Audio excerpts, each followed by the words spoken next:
You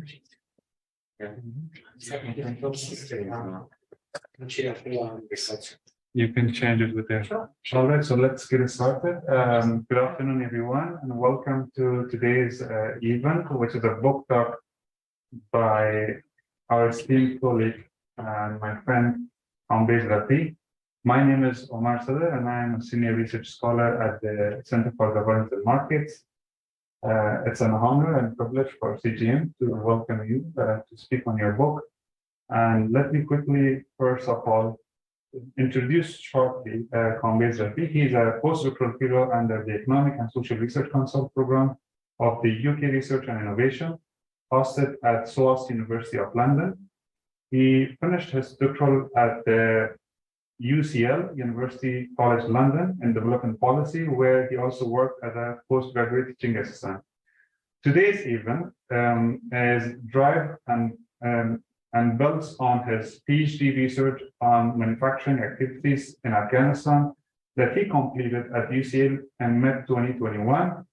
The book, which is titled The Patriarchal Hierarchy, Market Capitalism and Production in Afghanistan, is a product of Dr. Rafi's nearly 4 years of research, which analyzes extensive empirical data gathered in the field during a year in Afghanistan in 2018.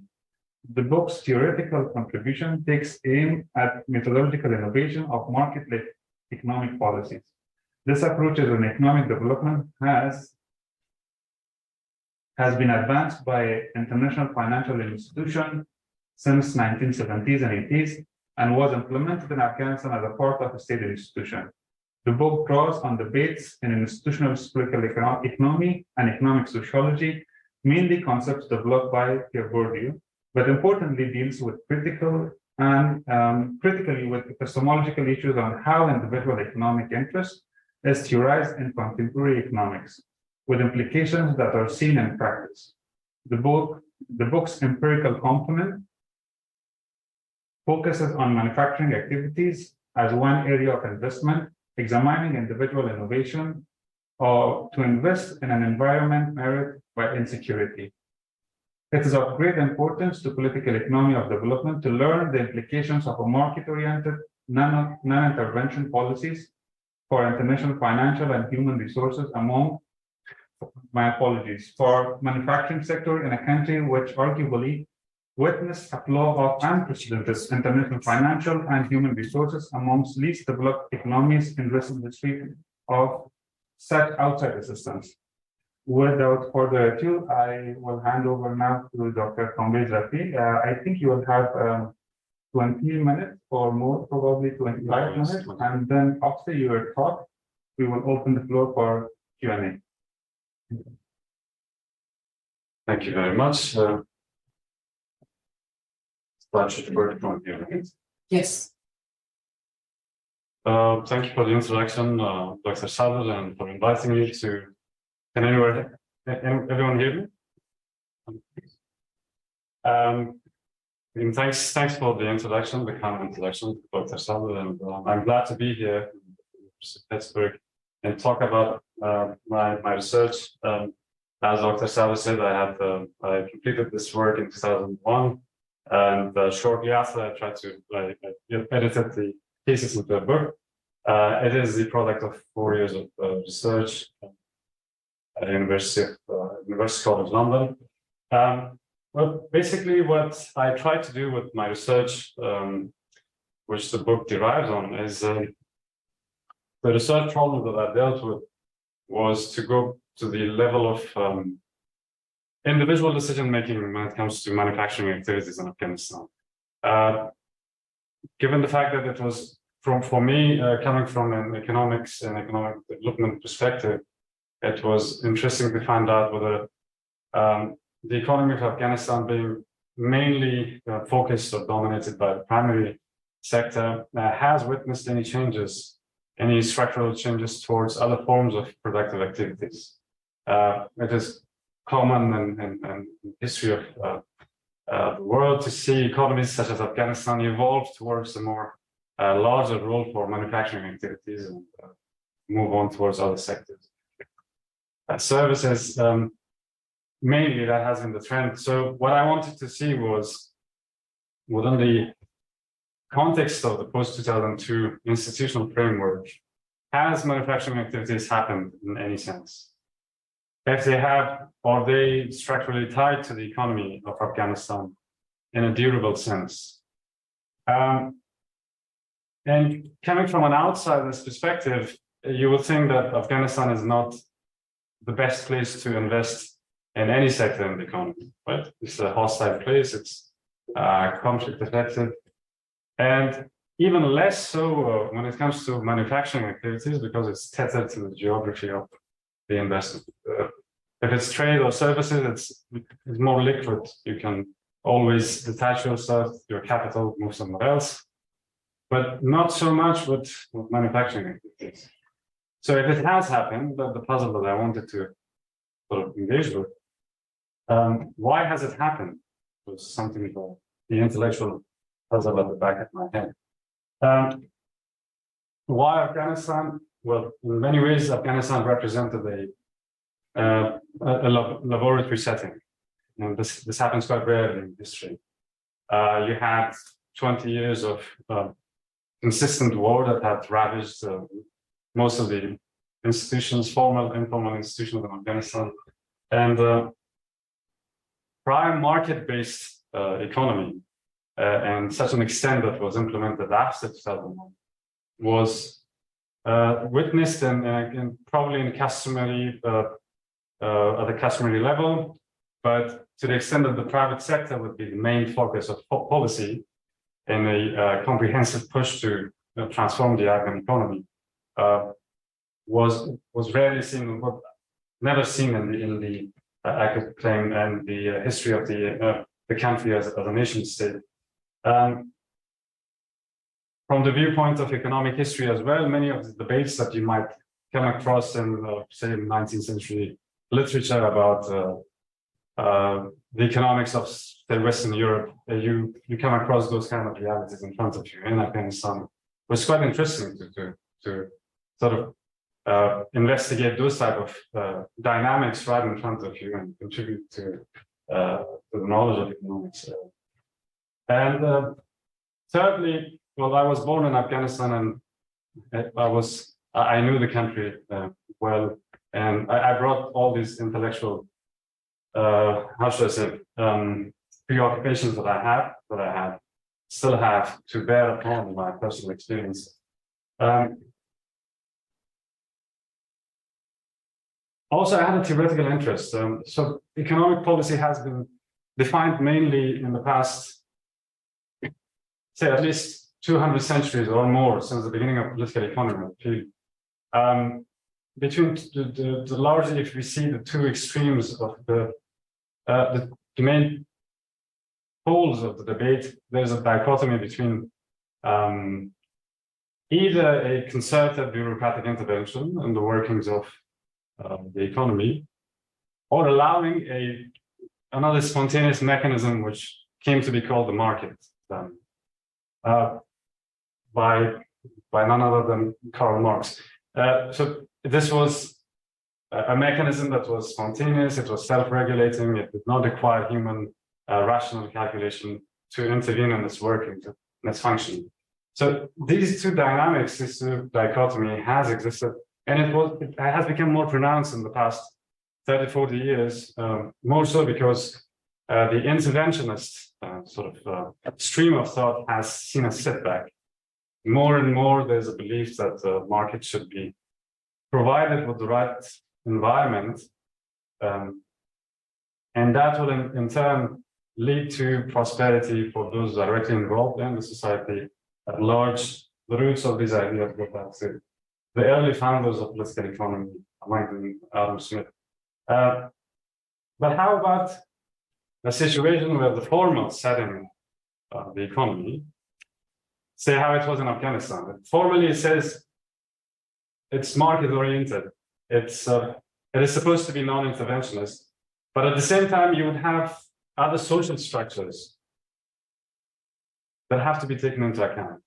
So you have a formal setting that is non-interventionist in the working of the market, but this way of thinking that does not take adequate account of other institutions that are rooted in social structures.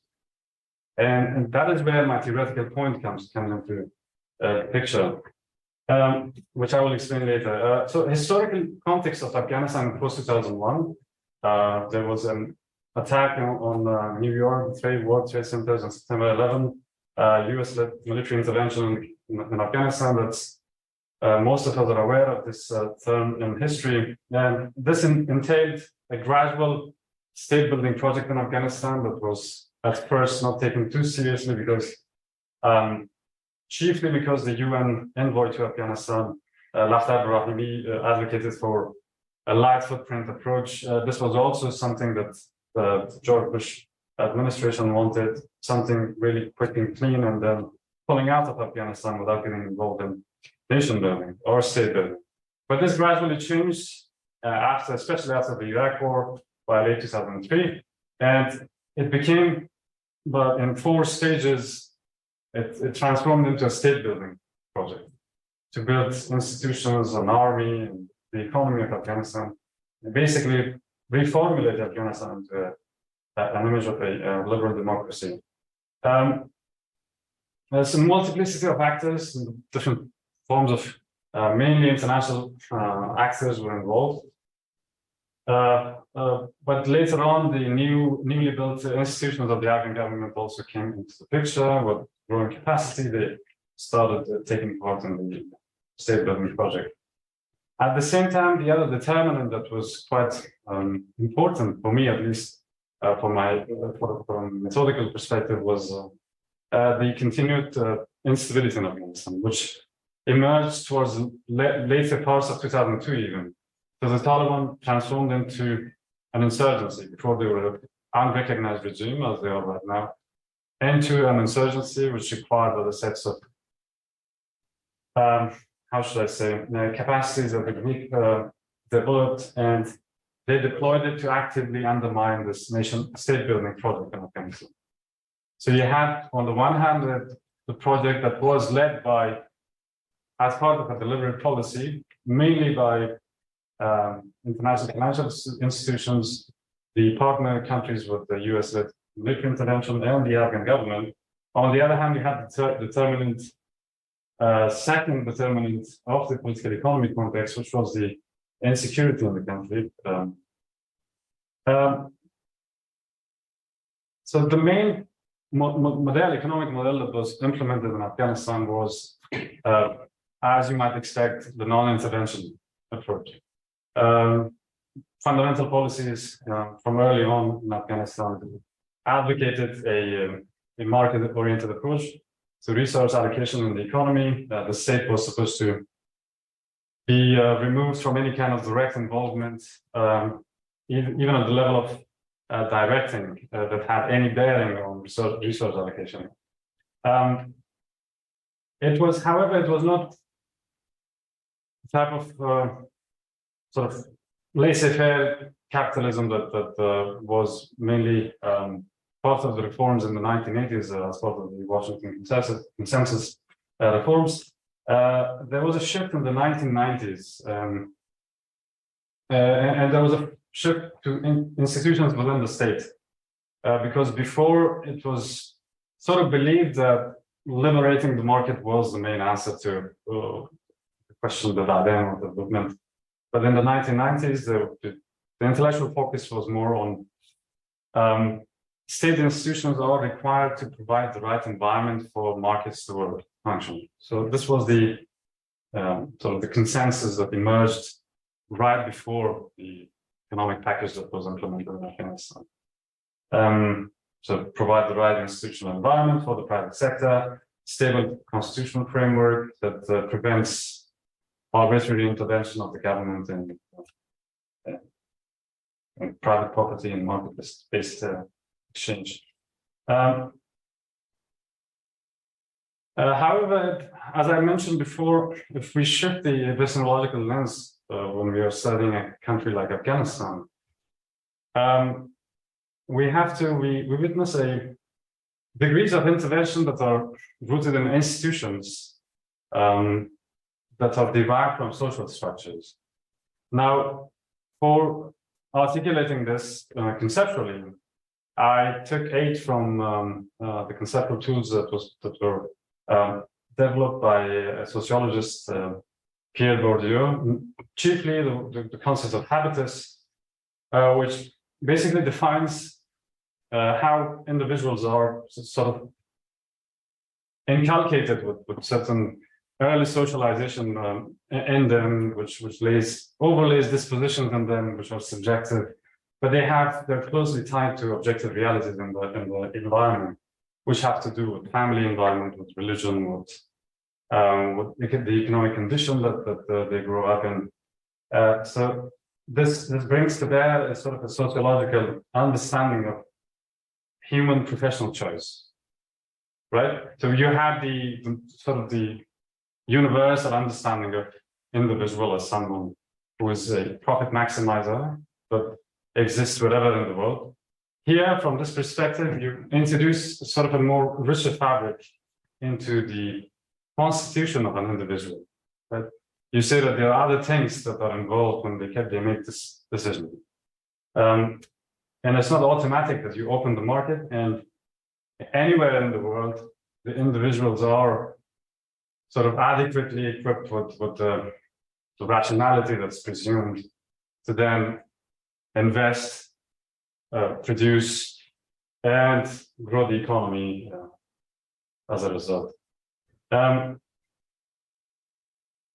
My objectives were basically, the study wanted to find out the structuring effects of informal or embodied institutions that were rooted in habitus, and how have they shaped or conditioned investments in manufacturing activities. So the study of adaptive strategies, but basically within and without the enterprises, which exist to mainly perpetuate and ensure the continuation of the enterprise, and sort of explain what has been the outcome of this. So what kind of manufacturing activity has, or sector has emerged out of this sort of individual involvement by investors in the sector during the post-2002 period in Afghanistan. In order to sort of materially examine the place of manufacturing sector, I developed 4 qualitative measures of significance. Horizontal mobility of capital. Basically, it examines to what extent capital has entered, private capital has entered manufacturing activities, whether there are financial institutions in the country that have shown interest, and whether capital within the sector is liquid enough to move between investments. So that is a sign of, in some sense, scale in any sector, because capital mobility from one investment to the other, it's made possible because investors are capable to sell their machinery and the other assets and resources. If it's a small one and it's custom-made small production unit, that is less likely the case because you don't have enough buyers to come and buy the machines from an investor. So intersectoral vertical expansion, the second qualitative measure of significance, is whether an industry, a manufacturing, economic sector has grown large enough that other investments emerge through time to service the previous investments. So the previous investments having grown large enough to require other investments to emerge downstream and upstream. Basically, this is an idea that draws on backward and forward linkages, a tool developed by Albert Hirschman.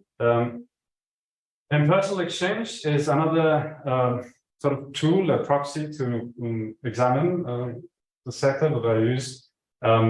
So the more you have interactions in the market and the products you're offering, the less likely that you would negotiate every transaction face to face.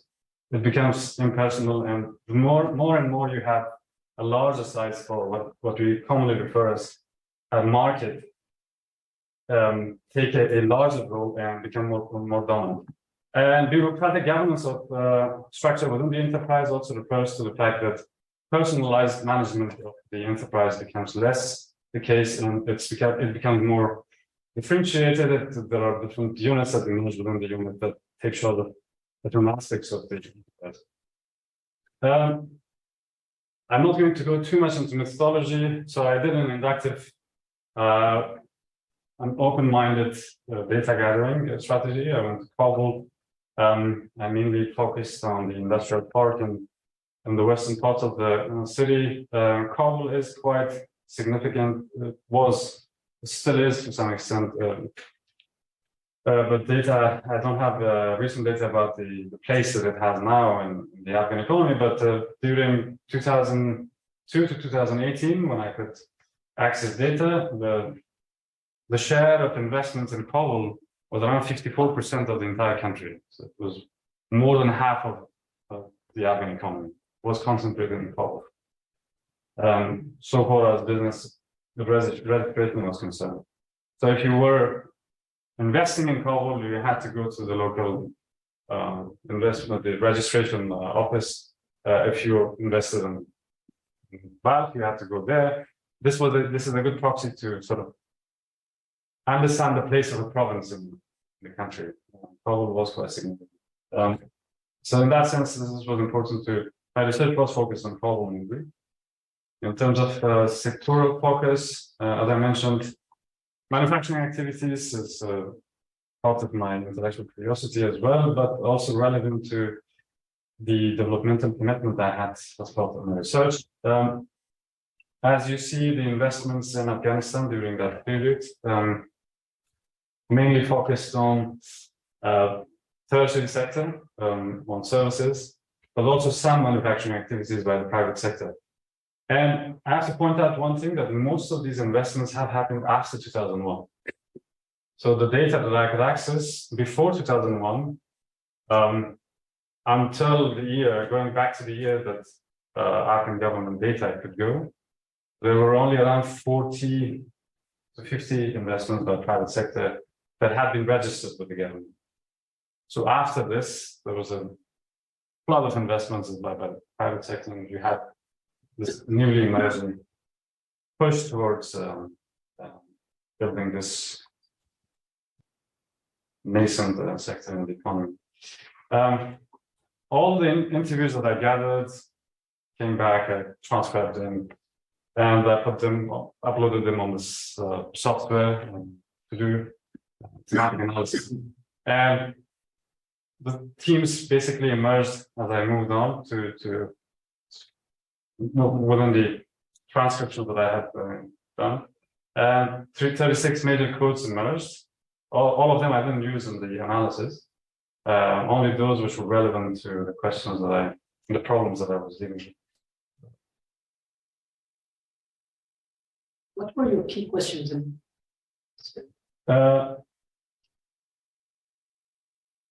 These were the main objectives that I had, and questions were derived from this. Basically, the study of the structuring effects of informal embodied institutions. The first question that was derived from this was, what type of practical knowledge led to the initial inducement to invest in manufacturing activities? So the study of adaptive strategies. What type of adaptive strategies were used by investors or were seen within enterprises that ensured their continuity? And then explaining what kind of manufacturing activity came about as a result. These were the three interrelated questions that I aim to address.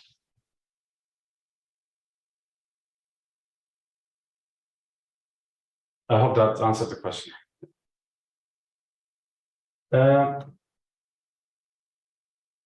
In terms of theoretical framework, I'm sure you have come across, these are the main debates in institutionalist political economy.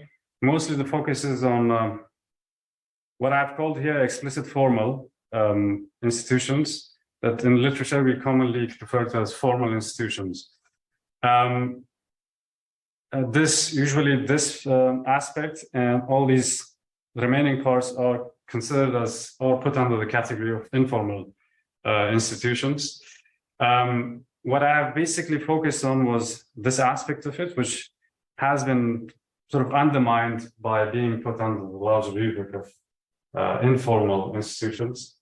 I have gone into much detail about why I think introducing these four categories rather than formal and informal is more helpful in terms of distinguishing the effects these have in particular areas. And that distinction is quite important when it comes to the different characteristics these institutions might have. And it orients also the research that we might conduct on institutions.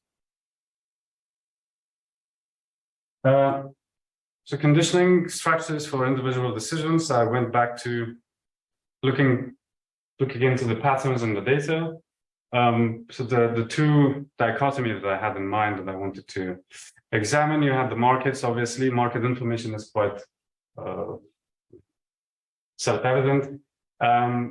The other aspect that I went to sort of build a conceptual framework to understand or to explain was where were those structural effects that were embedded in individual habitus in the environment of Afghanistan that could be seen to have affected the decision to produce to enter manufacturing activities.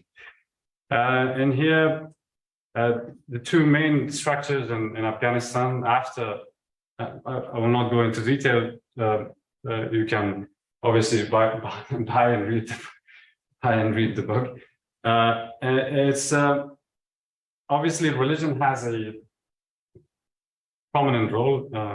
I've gone into the textual origins of religion in Afghanistan, Quran, namely those aspects of Quranic injunctions that have a economic component, that it discusses wealth, it discusses usury, it discusses different aspects of the relationship between the difference between man and woman when it comes to economic decision making inside and outside the house. And given the fact that these religious understanding of religious education is transmuted through the family structure, it's not every Afghan goes to the Quranic sources to learn or to grasp a cultural notion of religion. They understand or they grasp it mainly through the family structure.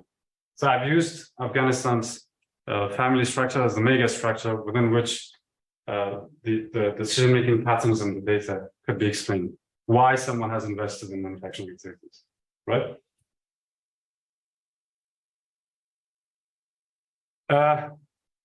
So the initial inducement, what I found in the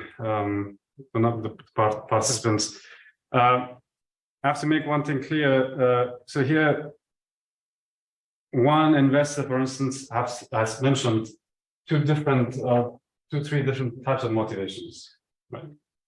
So that's why I call it a complex decision-making process. But mainly in the data, what I see, obedience, emulation, and perpetuation of the profession that was already present in the family. Say for someone's father was involved in a particular field, not necessarily manufacturing, something else. They were seen to have been guided by the authority figure in the family to also invest in manufacturing activities. The other sort of subjective inducement factor that I came across in the data was responsibility to homeland and the community. So most of the investors believe, more than 60%, that by engaging in manufacturing, they are doing a service that is larger than trade, larger than service sector. It's a duty. Some of them call it jihad. Some of them call it struggle. That they are committed in something much bigger in the service of the country. In terms of the types of machines that in the internal dynamics of the enterprises, majority of the enterprises that I investigated, they have machines that are adapted to the particular products that they're producing, and the market share that they have secured is basically focused on that particular product, and they cannot shift over to something else. And less than or close to 30% have machines that were for partial dual use, that they could potentially move to some other line of production. So this is something that is commonly referred to in institutionalist economics as asset specificity, going back to the qualitative measures of significance. This was a proxy to understand whether investors were capable to enter and exit the market quite as easily as it presumed, and mainstream understandings of investments and market.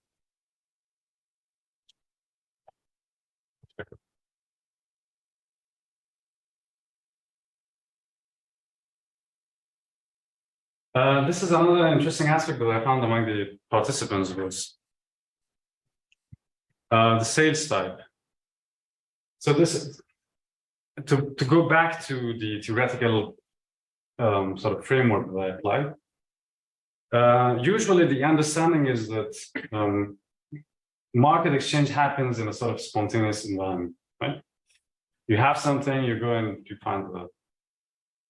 But in the Afghan, or at least in Kabul market, you find a whole array of human relations that are not distinguishable between any other kind of, between that type of a relation and some other kind of social relation.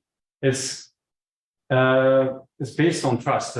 We have a word called ogoi in Kabul that's quite common, or deferred payment. So you have something you're producing, you deliver it to someone, but you do not expect payment right away, and there is no legal basis whether that person will pay you at some point in the future or not. It's not the spontaneity of the market that we are dealing with here.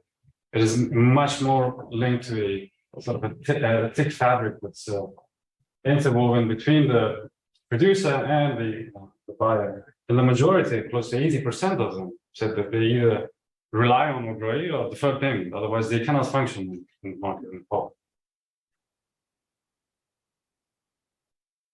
The other aspect of the enterprise that again goes back to capital mobility is whether investors are capable to just shift investment from one place to the other, right?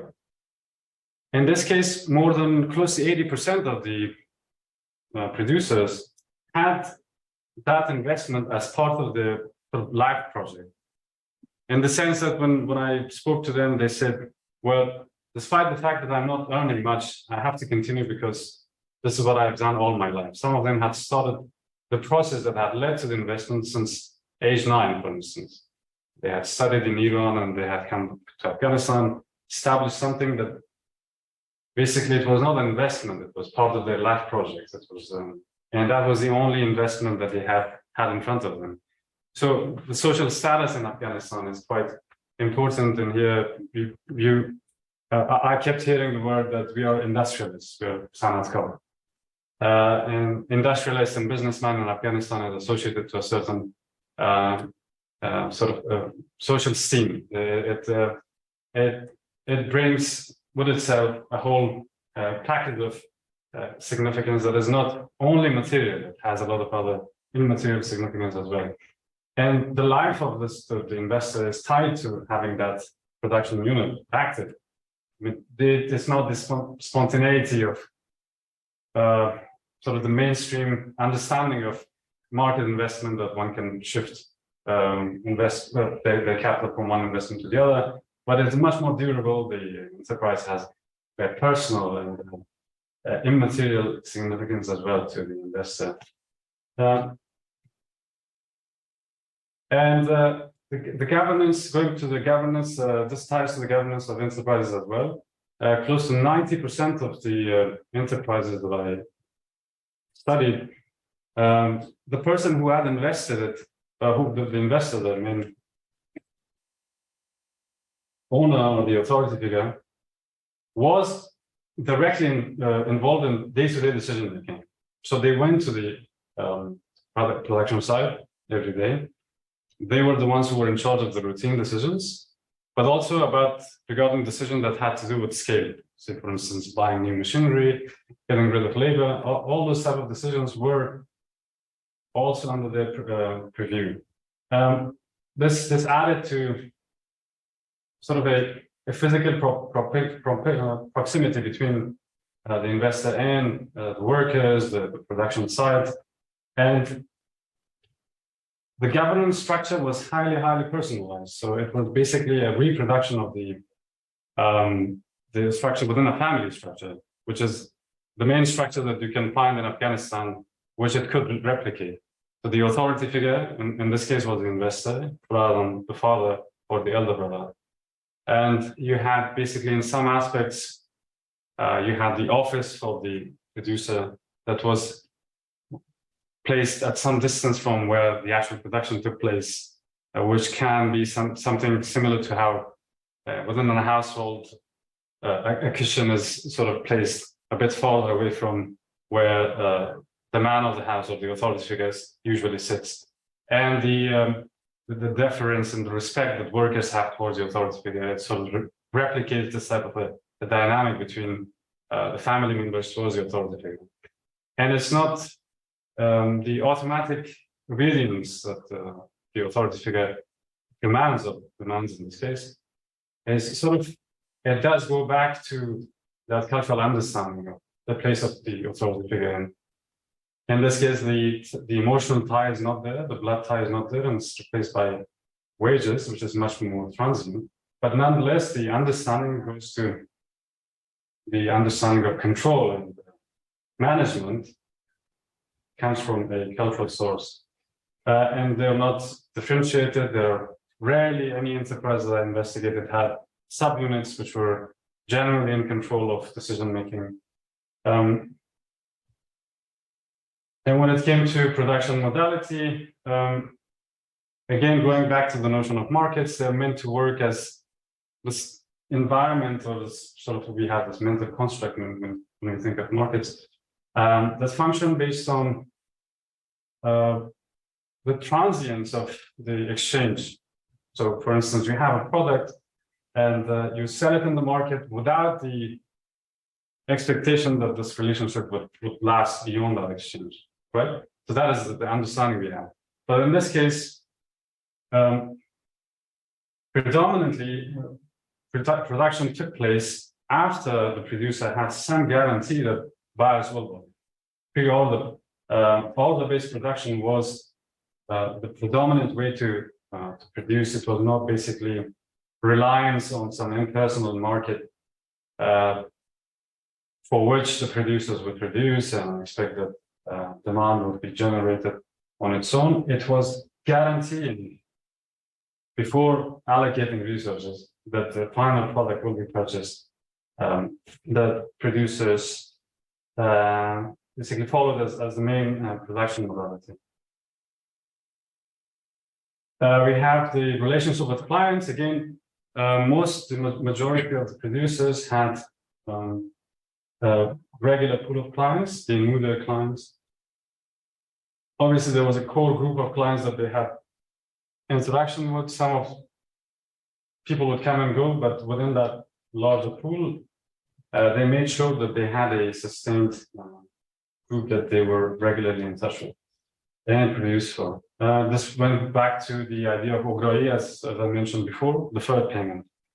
So in order to have that type of sale to work, to function, you have to have it with only a certain number of people that you know you can trust, right?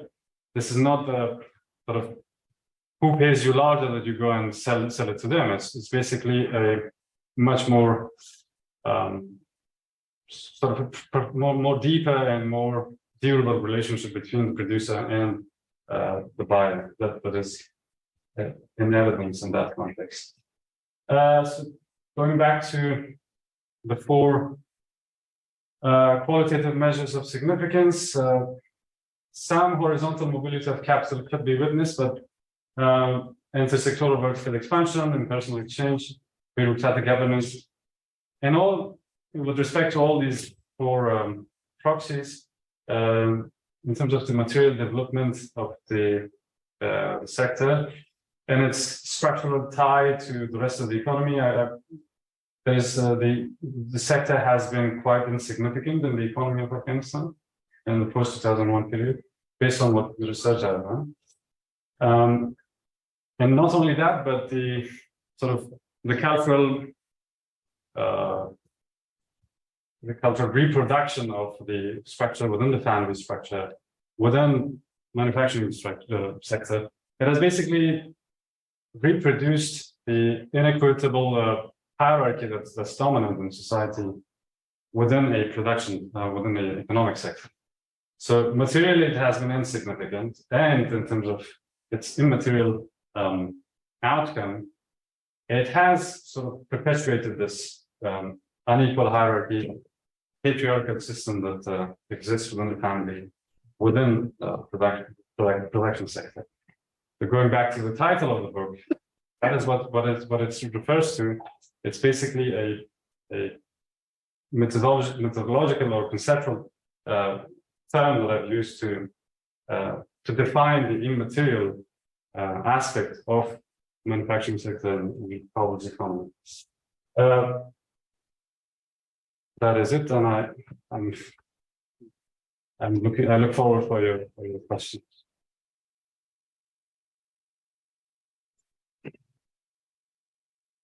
Well, it was a very interesting one. Congratulations for the book. I have a couple of observations. Can you please go to the data the table that you've shown? No, the previous one. Data which comes from Kabul. Yeah. This one? Yeah, this 51% of the manufacturing units you said was located in Kabul. Only manufacturing? All investments. All investments. Okay. But your focus is only on manufacturing, not service sector. So in terms of this is I disaggregated the data based on sector. So I accessed this data from ACBR in 2018, and it's distinguished based on these sectors, and some overlaps can be witnessed between sectors that they have. There was one person who was in charge of this data, by the way, and he had access to it, so I had to talk to him and convince him that it will be used for research. For instance, so you have transit here, and you have transport somewhere else, transportation and storage, right? There are some overlaps, but in terms of disaggregated data, if I understood your question, manufacturing activities is about less than 10,000. So the predominant sectors in the economy, more than, if I'm not mistaken, close to 85% were in tertiary sector. Service. Yeah, that was the point of that, because like if you take the service share out of that aggregate data, then I don't think Kabul is the major manufacturing province, manufacturing hub in Afghanistan. Rather, a province like Herat would have a higher share in manufacturing sector. That's my presumption, but I don't know the data whether. That is usually the assumption. I don't know about the difference between Herat and because even in this data it was not distinguished. Where the manufacturing activities were placed in. So I mean, and even in here we can witness some indicative information. So manufacturing in Kabul, right? It's around say 2,900. In total, manufacturing has been close to 8,000, 8,500, right?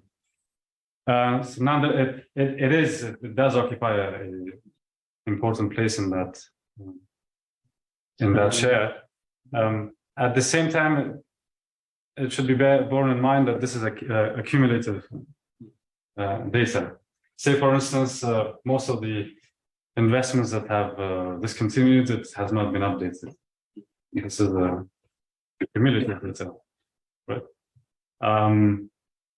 And Kabul's Industrial Park, for instance, when I went there, the association, they told me that we have 250 members. But I asked them for information, they could provide 25 members' contact details.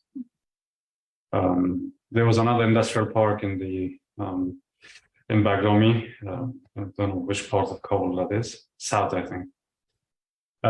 There you had 36 enterprises.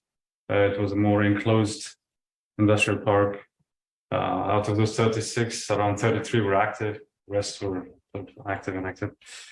But yeah, I studied 3 of those enterprises, so 10% of that. Yeah, so it has to be taken with a grain of salt and data that comes from Afghanistan. But also, like a related question would be, given that your focus is mainly on how the informal economic practices, informal institutions drive decisions for manufacturing investment, I think the data from unorganized sectors, like probably provinces other than Kabul, would reflect more on your main question, main objective, because those provinces being comparative to Kabul, less urbanized, less exposed to the modern methods of business, there the informal structures, informal habits might have more bearing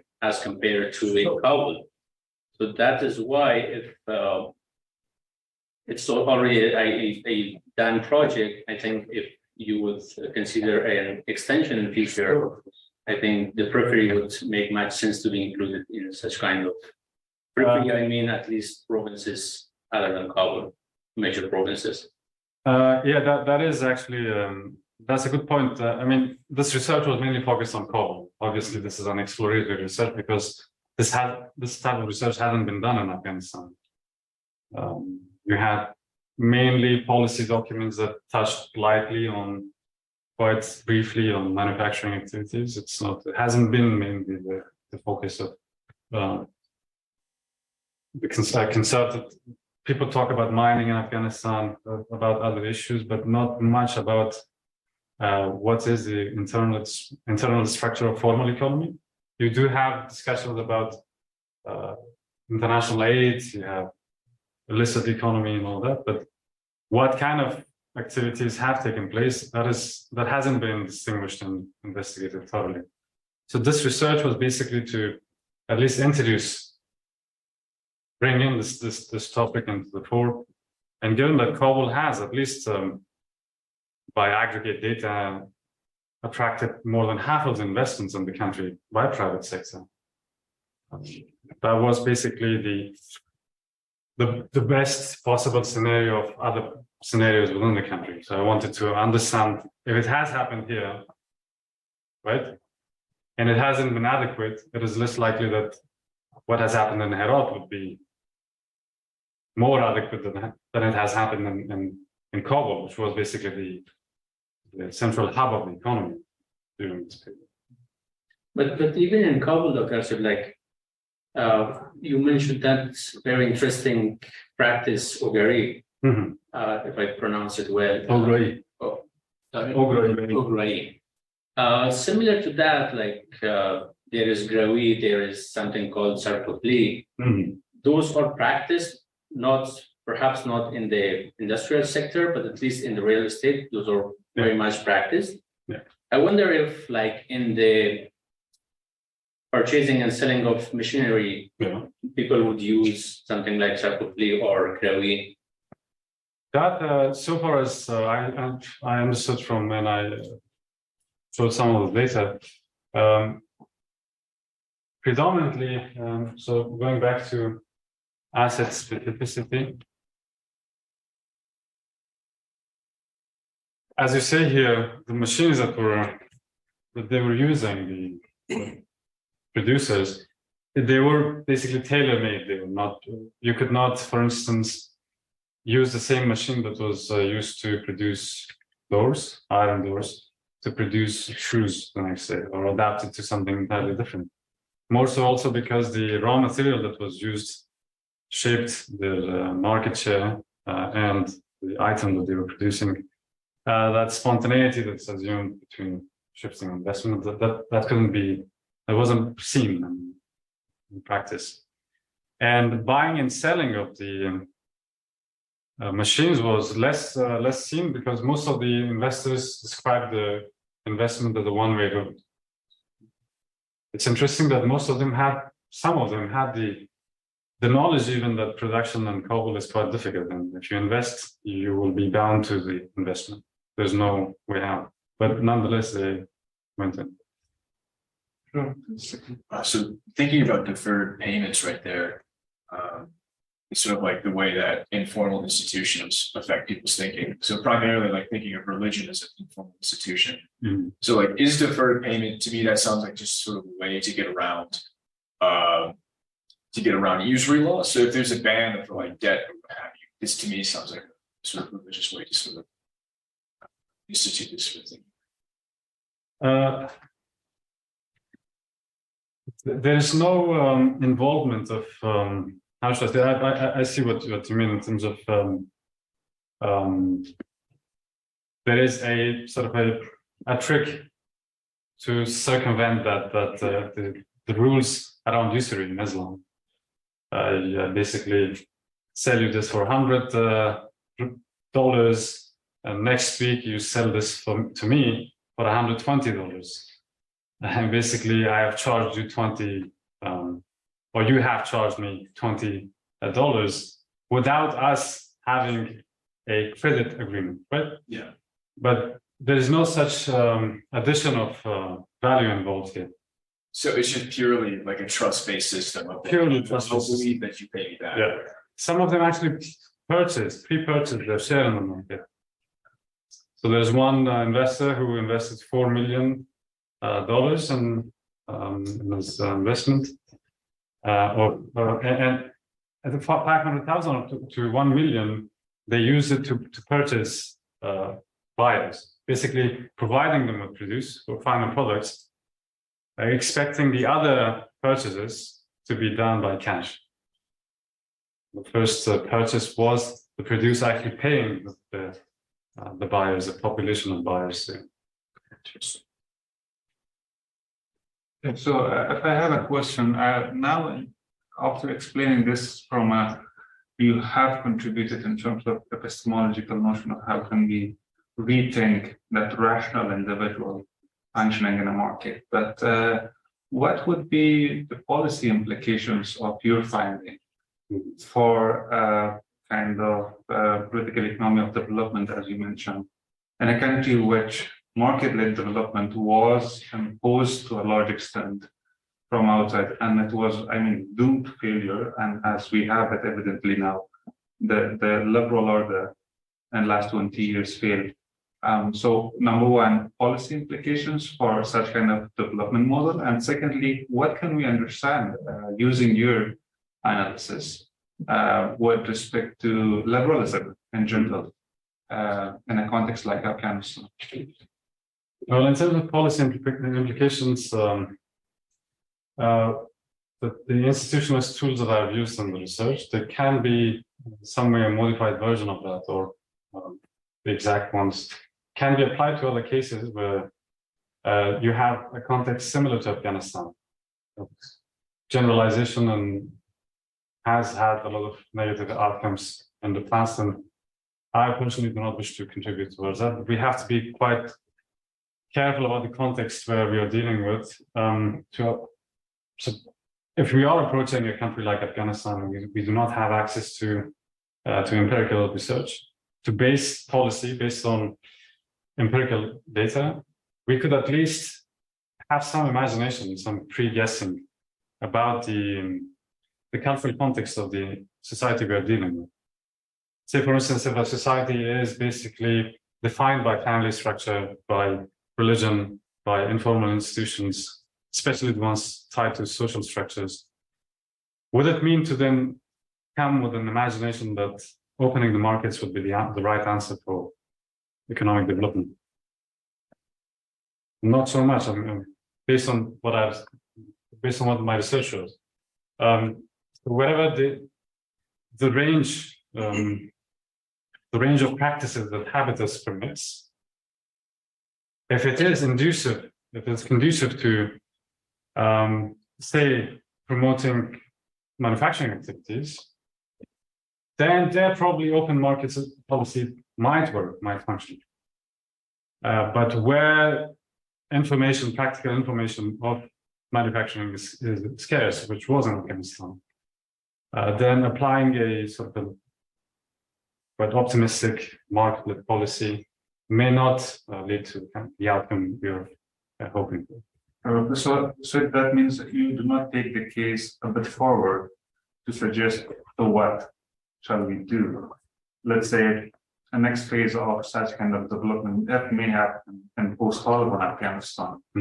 Given the context and how it is, how can we rethink about a model of development in Afghanistan?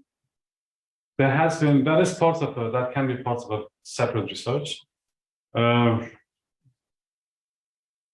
I mean, saying that the type of non-interventionist policy that was implemented in Afghanistan did not result in the type of development hoping for would at least imply that we are arguing for the opposite, sort of the interventionist approach. Sure, but that itself has a lot of complexity. What do we mean by intervention? Do we mean sharing information? Do we mean directly allocating resources or having a centrally planned economy? There are many variations in that as well, which can be critically investigated as well in past history to then adapt it to the conditions of Afghanistan. Sure, thank you. Any other question? It was very interesting. I have some observations. If I'm correct, this is mainly about the informal sector, or the formal manufacturing sector, and how you compare it, because the main motive for the formal sector is the motive of the firm, which is profit. But now we have individual motives, which is apart from the profit motive, for example, the cultural aspects and other things. Is it possible from this study to compare this informal and informal sector? And how can the government adopt the policies to improve the formal investments and the formal sector? So, well, if I understood correctly, the distinction between so the formal understanding of human incentives doesn't necessarily mean that it is driven by profit maximization. That is a concept, it is a notion that exists about human economic interest, right? And basically what I've tried to do is to bring some nuance in that understanding. You have individuals who are not, even if they are driven by profit maximization, the way to accomplish that profit maximization is different in different societies. And that can have material outcomes, right? So if you come, say for instance, you're born in a society where everyone is actually pirate, and the cultural context of that environment brings you up more likely a pirate, and you would allocate your personal resources and material resources in becoming a perfect pirate to maximize your profit, right? Does that have a material outcome that is beneficial to the society of those pirates? Sure. But to the human community around that community, probably that's harmful. So just imagining that, coming with a blanketed idea that opening the market for rational actors who would come and allocate resources efficiently does not take into account all these other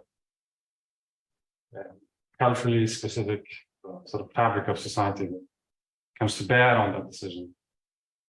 So it is a kind of informal mode of production, not the capitalist mode of production. And so in a capitalist mode of production, the profit is the main motive for the formal sector.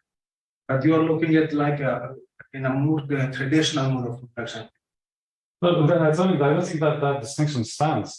Capitalism was a traditional mode of production. I mean, capitalism emerged out of, if you read, for instance, mid-19th century literature on, say, manufacturing activities in Manchester, you come across the same type of debates that we can have right now, for instance, on Afghanistan. Personalized management, kinship groups being quite important in terms of access to credit and things like that.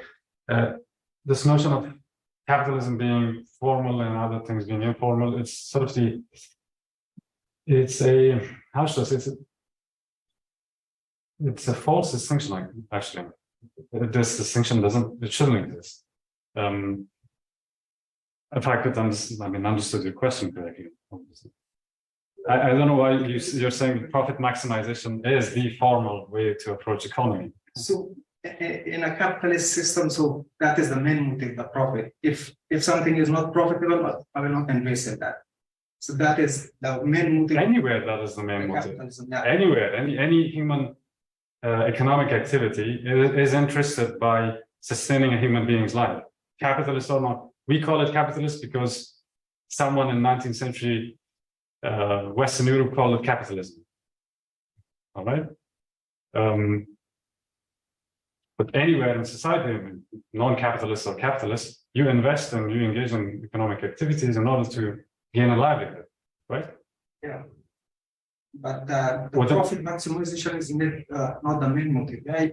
You're bringing the informal aspects also. For example, if someone is even in loss, he will not shift to another sector. That profit maximization understanding is quite narrow. That is the point that I'm trying to point out in my research. But so you have that notion about profit maximization, which becomes formative. In this case, it has foreign policy. It has had a bearing on tangible reality in a country like Afghanistan. You think that profit maximization is the main incentive, which should underpin economic policy or bounded rationality, understanding of, which is common meaning in new institutionalist economics. What I have tried to do is to nuance that understanding, right? To say that, sure, human beings are driven towards profit, towards making material gain, but then how to do it, it goes through a certain social process, which then affects what you can produce and how you produce it, and to what extent you're able to perpetuate it, and is it good for the economy? Is it durable or sustainable? All right, so with that, I think we are over 1 hour now, and a big round of applause to thanks for your time and thanks for joining us here at the University of Pittsburgh. Thank you for inviting me. Thank you.